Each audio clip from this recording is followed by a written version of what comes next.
into her eyes. Why did it not rain? The day draped about her like a dirty, steaming rag. Beyond the tall brick wall, dozens and dozens of smokestacks spewed multicolored clouds, the one directly behind the main gates belching brilliant yellow. The air burned her throat as she said, "We'll try one more time." Fear turned to anger. "You crazy! These soldiers, they hurt you!" She swiped at her face. "One more busload, then we leave." The interpreter kicked at a stone and stomped away, muttering angrily in Cantonese. Gloria remained standing in the middle of a parking lot several hundred yards wide. The unpaved lot was dotted with signs in Chinese, all for buses to various outlying villages. There were hundreds of rusting signs.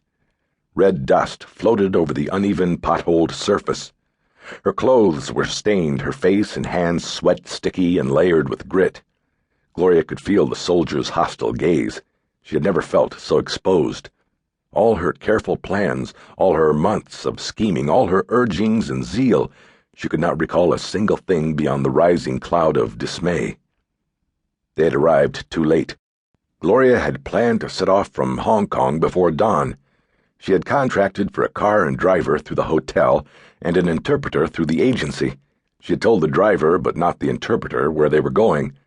The interpreter had arrived 2 hours late, sullen and sleepy in his sharkskin suit, his dull fatigue turning fast to irritation and then to angry fear when he finally learned where they were headed. But he did not refuse, not after she had offered to triple his day rate if he came. The compound lay 22 kilometers east of the Guangzhou city limits, 14 kilometers north of the river, 8 kilometers down a road that went nowhere else. A constant stream of trucks pulled up to a second set of gates farther down the wall, adding their noise and fumes to the already overburdened air. She glanced back at the guards and the factories behind the wall. The compound was as large as a small city.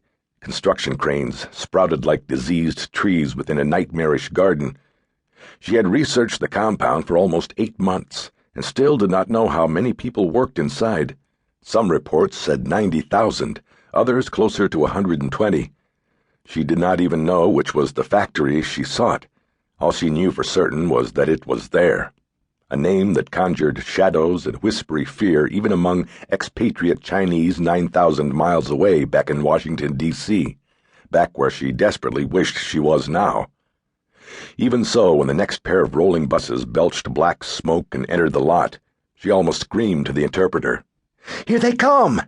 The man waved one hand and shouted back, only one word of which was in English. "Crazy!" "Ask them." She had no choice but to plead. "Just this group, then we go." That turned the man around. "Go Hong Kong now? Just this one group more." The buses were ancient and scarred and dusted a uniform brownish gray. They rolled and dipped toward the gates and halted almost directly in front of Gloria. She shouted to the interpreter, "Please!"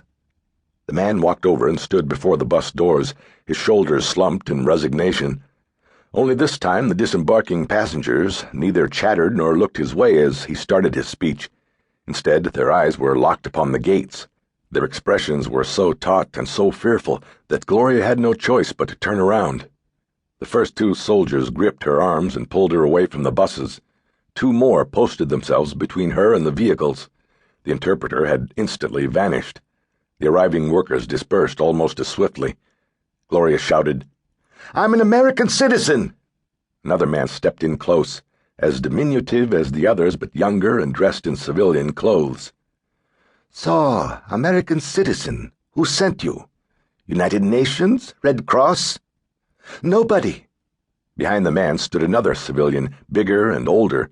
The second man had the shape of a bull on 2 legs, huge arms, no neck, flattened face, eyes as hard as the young man's voice. "What? You just some little tourist? You come to ask questions about Factory 101? "I'm a student at Georgetown University." Wishing she could control her voice, remove the wavering tone. "I'm researching labor practices in China." "Student? You student?" He said something to the soldiers. The 2 who weren't holding her arms walked over. One ripped the purse from her shoulder, the other frisked her with rudely probing hands. "I'm an American citizen. You can't—" "You be quiet."